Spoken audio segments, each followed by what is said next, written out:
3 months after I caught my husband kissing another woman at our anniversary party, we were sitting across from each other in a counselor's office discussing whether our 11-year marriage was already dead. Stick with me, because what I discovered that night was far more complicated than simple betrayal. For 93 days, I had replayed that moment over and over in my head. I kept asking myself how the man I loved could humiliate me in front of our friends, our family, and everyone who mattered to us. The truth would eventually change everything I believed about my marriage. My name is Paige Holloway. 3 months earlier, I thought my life was perfect. My husband, Rowan Holloway, and I had been married for 11 years. We lived in Denver and built a life that seemed strong and happy. We had a beautiful home, good friends, and plans for the future. To celebrate our anniversary, I rented a private ballroom and invited everyone close to us. The room looked beautiful. Music filled the air, people laughed, and everyone seemed to be having a wonderful time. I remember standing there and feeling grateful for everything we had. At least I did until I noticed Rowan was missing. At first, I thought he was talking to someone. Then 20 minutes passed. I started searching through the ballroom. I checked near the bar. I checked outside. I even asked a few guests if they had seen him. Nobody knew where he was. Finally, I spotted a side door leading into a quiet hallway. Something told me to look there. I opened the door, and my entire world stopped. Rowan was kissing his boss, Celeste Monroe, the same woman he had worked with for nearly 2 years. For a second, I couldn't breathe. My heart felt like it had stopped beating. The glass in my hand slipped from my fingers and crashed onto the floor. The sound echoed through the hallway. Rowan and Celeste jumped apart immediately. Rowan's face turned completely white. Celeste looked shocked and started crying. But I wasn't interested in either of their reactions. All I felt was pain. Pure, overwhelming pain. I felt betrayed, humiliated, destroyed. Without saying a single word, I turned around and walked back toward the ballroom. Every step felt heavier than the last. I grabbed the microphone from the stage. Hundreds of eyes turned toward me.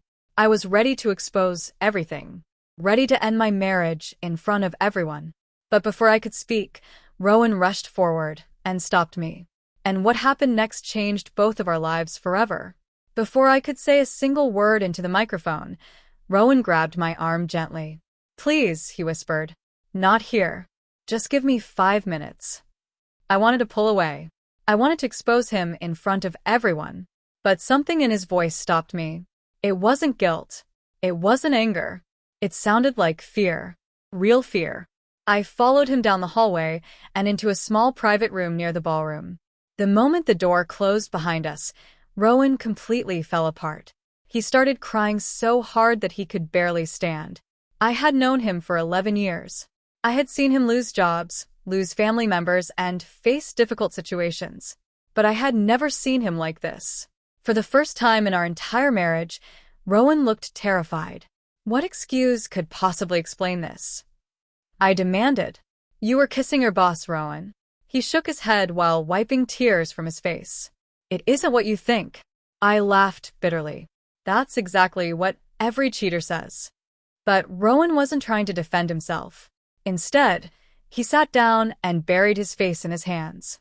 Then he said something I never expected to hear. "I've been hiding who I am for months." I stared at him in confusion. What does that even mean? For several seconds, he couldn't answer. Finally, he looked up at me. "I think I'm transgender."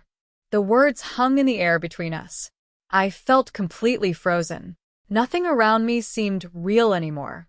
Rowan continued speaking through tears. He explained that for nearly a year he had been struggling with questions about his identity.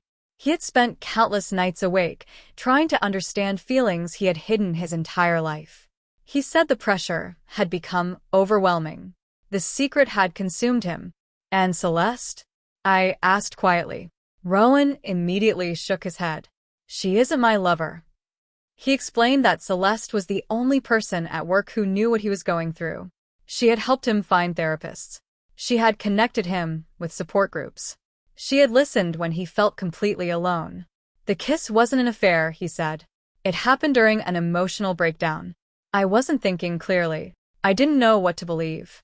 part of me saw the pain in his eyes and wanted to understand. But another part of me felt deeply wounded. Not because of what he had revealed, because he had hidden it from me.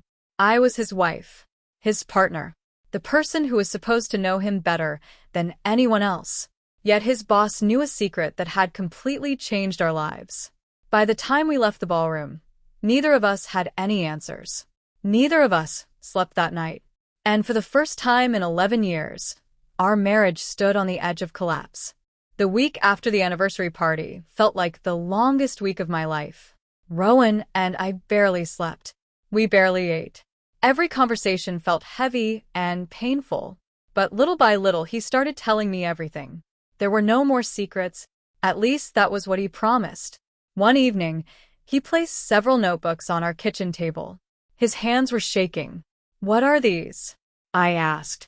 "My journals," he said quietly. "For how long?" "Almost a year." I stared at the stack of notebooks. A whole year. A whole year of thoughts, fears, and struggles that I knew nothing about. Rowan opened the first journal and pushed it toward me. "You deserve to know everything." That night I started reading. Page after page revealed a life I had never seen. There were entries about counseling appointments he had attended alone. Notes about long nights spent questioning his identity. Descriptions of panic attacks that happened while I slept beside him. There were pages filled with fear. Fear of losing me. Fear of losing our family. Fear of being rejected by everyone he loved. Some entries were so painful that I had to stop reading and wipe away tears. I could feel his confusion in every sentence. I could feel how trapped he had felt. For a moment, my heart broke for him. Then I remembered something. He had hidden all of this from me. The sadness quickly turned into anger.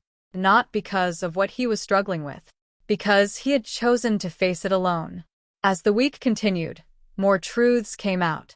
Every business trip suddenly made sense. Every late-night meeting. Every unexplained absence. Every time he claimed he was working overtime. Many of those moments had been counseling sessions, support groups, or meetings with doctors. He had built an entire secret world behind my back, and I had never noticed. That realization hurt more than I could explain. I wasn't angry because Rowan was questioning who he was. I was angry because he never gave me the chance to stand beside him. For 11 years, we had promised to face life's challenges together. That was what marriage meant to me. Partnership, trust, honesty. Yet when he faced the biggest struggle of his life, he shut me out completely. One night, I finally asked the question that had been haunting me. "Why didn't you tell me?" Rowan looked down at the floor. "Because I was terrified you would leave." His answer was honest. Maybe too honest. But it didn't erase the damage. The man I loved was still sitting across from me. Yet somehow, he felt like a stranger. And as I looked at him, I honestly didn't know whether I could ever forgive the lies that had come between us. The more I learned about Rowan's secret life, the more distance I needed. He wanted understanding. He wanted patience. He wanted me to see his pain. But I was still drowning in my own. A few days later, I packed a small bag and moved into the guest room. The room was only a few steps away from our bedroom, but it felt like another world.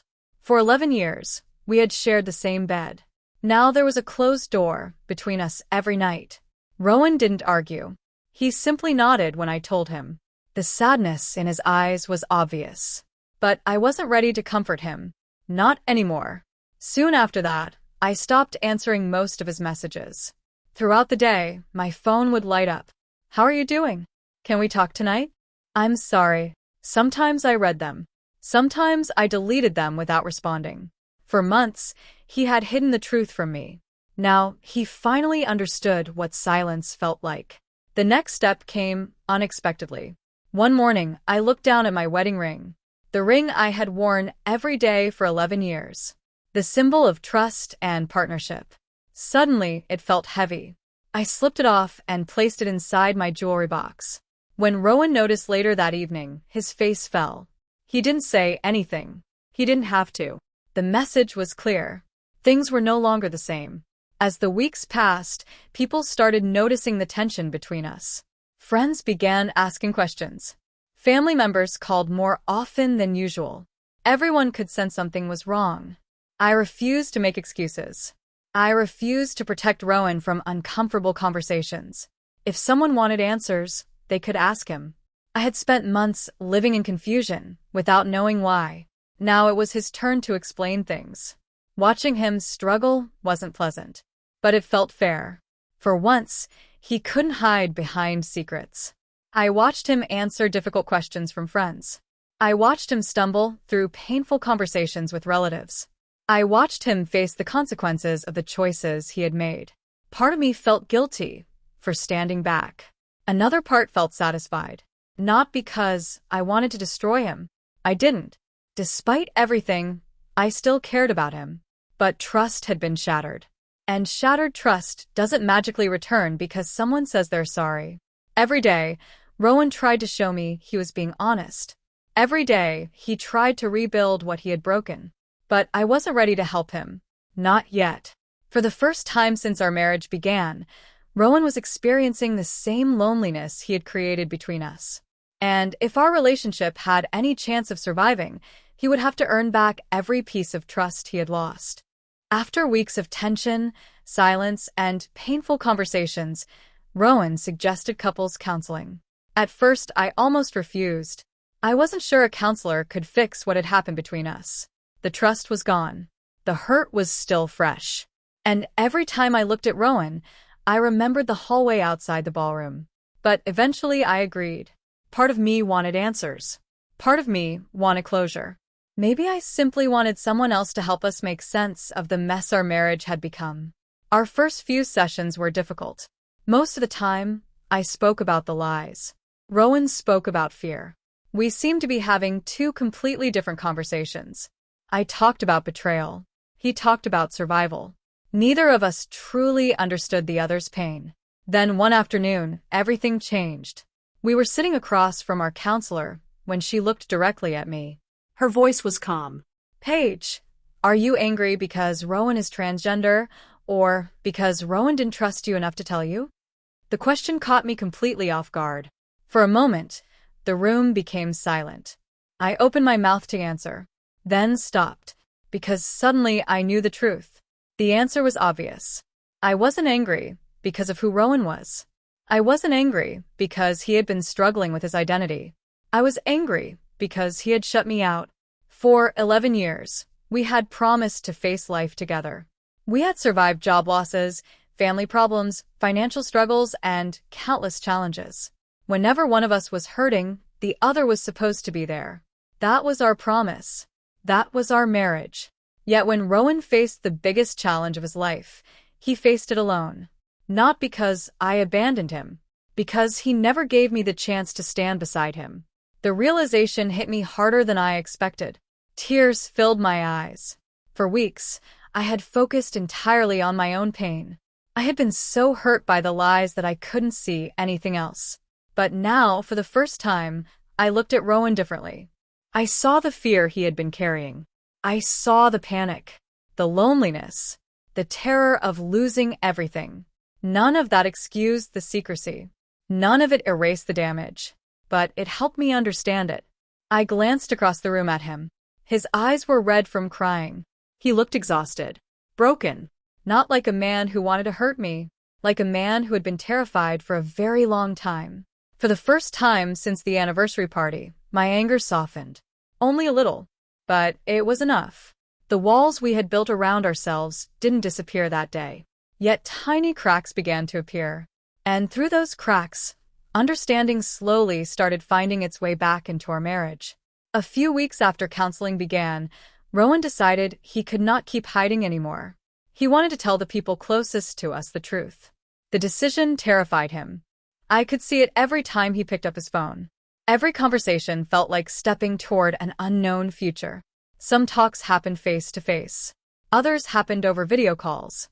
A few happened through long messages that Rowan spent hours writing and rewriting. At first, I thought the hardest part was already behind us. I was wrong. The reactions were completely different from person to person. Some family members listened quietly. Some asked questions. Some offered support immediately. Those moments gave Rowan hope. But not everyone reacted with kindness. A few relatives stopped responding altogether. Calls went unanswered. Messages were ignored. People who had been part of Rowan's life for decades suddenly disappeared. One cousin blocked him on social media without saying a word. An uncle ended a conversation after only a few minutes. Even some longtime friends became distant. People we had celebrated birthdays with. People who had attended our wedding. People who once claimed they would always be there. Several simply stopped calling. The silence was impossible to ignore. I watched Rowan check his phone over and over. Sometimes he stared at the screen for several minutes, waiting, hoping. But many of the messages never came. One evening, I found him sitting alone on the back porch. His eyes were red. He quickly wiped them when he noticed me. "Bad day?" I asked quietly. He forced a smile. "Just losing a few people I thought would stay." The sadness in his voice broke my heart. For months, I had focused on my own feelings, my own betrayal, my own anger, and those feelings were real. But now I was witnessing something different. I was watching Rowan experience rejection in real time, not because of something he had done, not because he had hurt anyone, simply because of who he was. That realization hit me harder than I expected.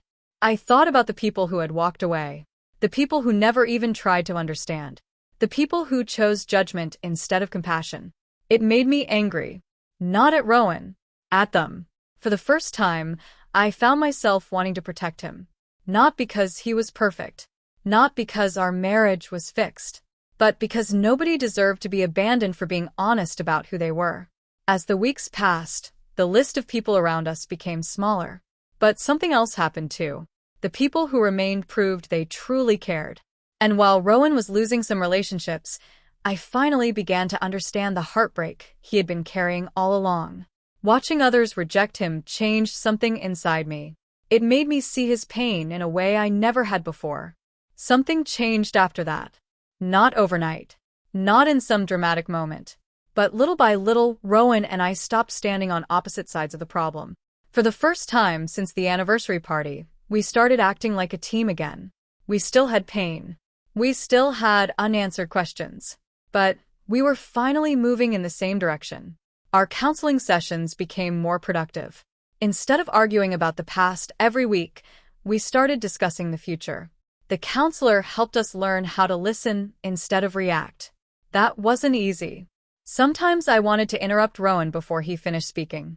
Sometimes he became defensive when I asked difficult questions. But we kept trying. And slowly, our communication improved. One evening, I told Rowan something that surprised even me. "If we're going to save this marriage, there can never be another secret." He nodded immediately. "I agree." From that day forward, honesty became non-negotiable. No more hiding. No more half-truths. No more protecting each other from uncomfortable conversations. If something was difficult, we talked about it anyway.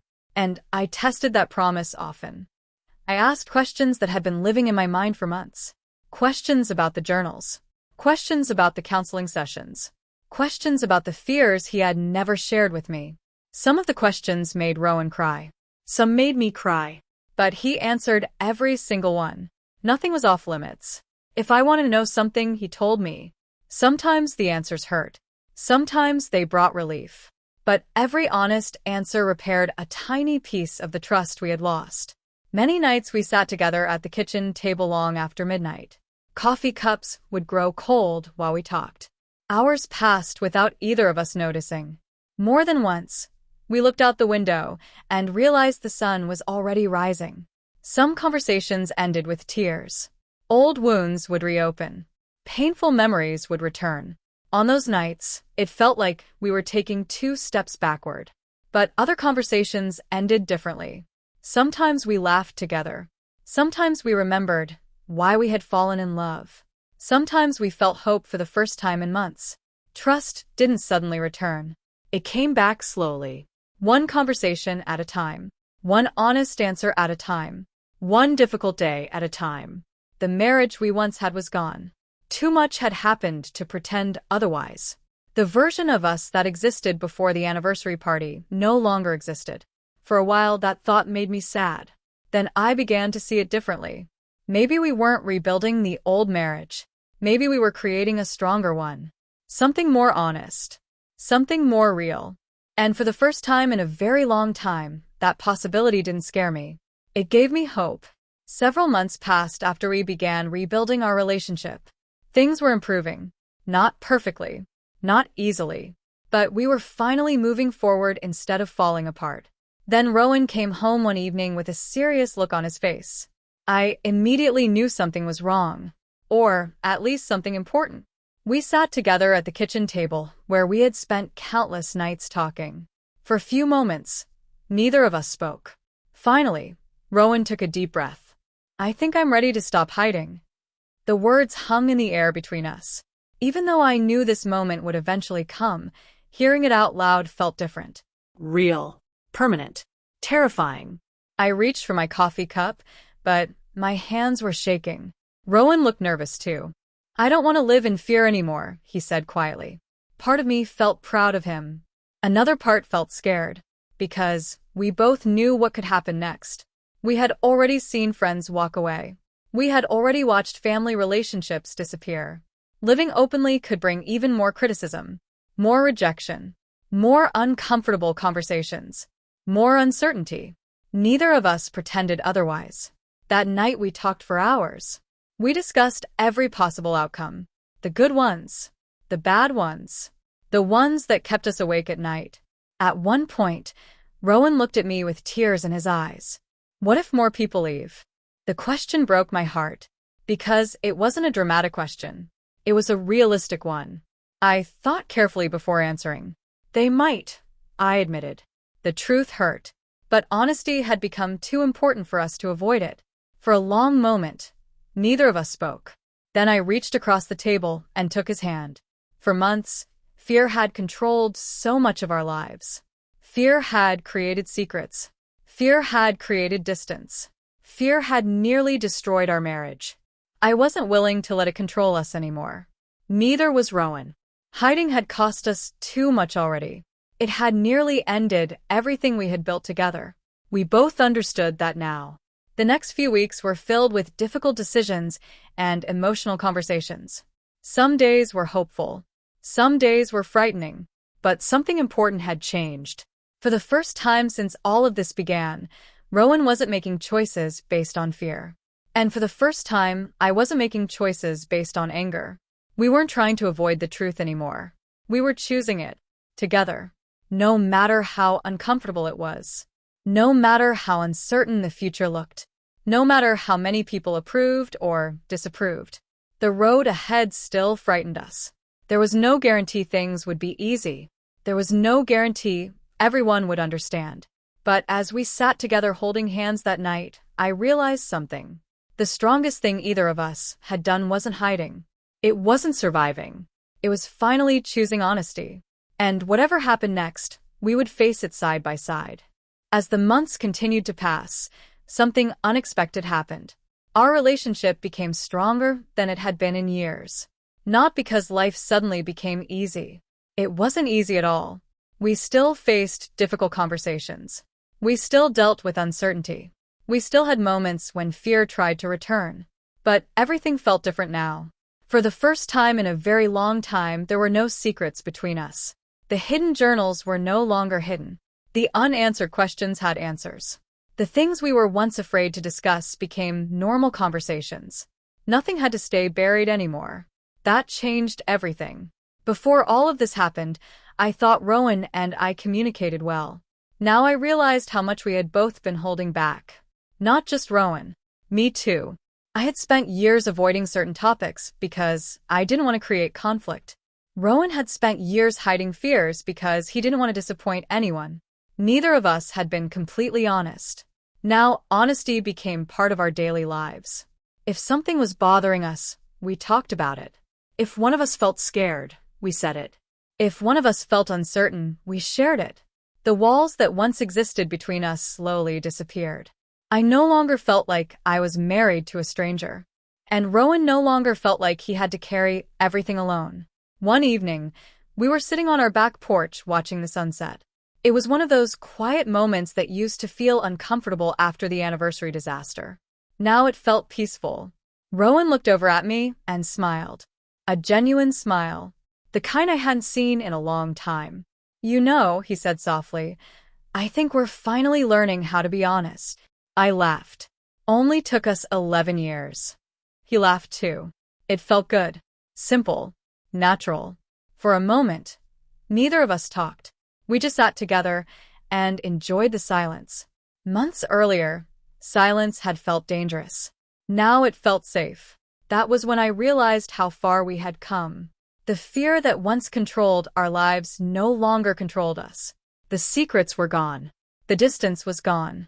The constant anxiety was gone. Life wasn't perfect. It never would be. But we had learned how to face challenges together instead of separately. Most importantly, I learned something about love. People often think love is proven during the happy moments, the celebrations, the vacations, the easy seasons. But those moments don't truly test a relationship. The real test comes when everything falls apart, when trust is broken, when life becomes messy, when staying feels harder than leaving. That was the test Rowan and I faced. And somehow, through honesty, patience, and countless difficult conversations, we survived it. Not as the same people we once were, but as stronger versions of ourselves. And together, we were building something better than what we had before. A year after the anniversary party, I found myself thinking about that night again. For a long time, it had been the worst memory of my life. The night I thought my marriage had ended. The night I believed everything I loved had been destroyed. But time has a strange way of changing perspective. As I sat on our back porch one evening, watching the sun disappear behind the mountains, I realized I no longer saw that night the same way. What once felt like the end of my story had actually become the beginning of a completely new chapter. The kiss that shattered my world forced the truth into the open. Without that moment, Rowan might have continued hiding. I might have continued living without understanding what was happening. The distance between us would have continued growing. Instead, everything came crashing down at once. It was painful. It was messy. It nearly destroyed us. But it also forced us to face reality. For the first time, there were no secrets. No pretending. No hiding. Just truth. And somehow, that truth became the foundation of a stronger relationship. That didn't mean life became perfect. It didn't. Rowan and I still faced challenges. There were still difficult days. There were still moments when uncertainty crept into our lives. Sometimes old fears returned. Sometimes painful memories resurfaced. Healing wasn't a straight line. It never is. But the difference was that we no longer faced those struggles alone. We faced them together. That made all the difference. One evening, Rowan sat beside me and asked a question. "Do you ever think about the anniversary party?" I smiled softly. "Sometimes." "What do you remember first?" A year earlier, my answer would have been easy. I would have remembered the shock, the heartbreak, the shattered glass hitting the floor, the feeling that my entire life was falling apart. But now my answer surprised even me. "I remember the truth finally coming out," I said. Rowan looked at me quietly. "I remember two people who were terrified," I continued. "And two people who finally stopped hiding from each other." His eyes filled with tears. Mine did too, because that was the truth. When I think about that night now, betrayal is no longer the first thing I remember. I remember honesty. I remember courage. I remember the moment everything changed. The secret that nearly destroyed our marriage ultimately saved it. Not because secrets are good, but because the truth finally gave us a chance to rebuild. I learned something important through all of this. The strongest marriages are not the ones that never face impossible challenges. They are the ones that keep choosing each other after those challenges arrive.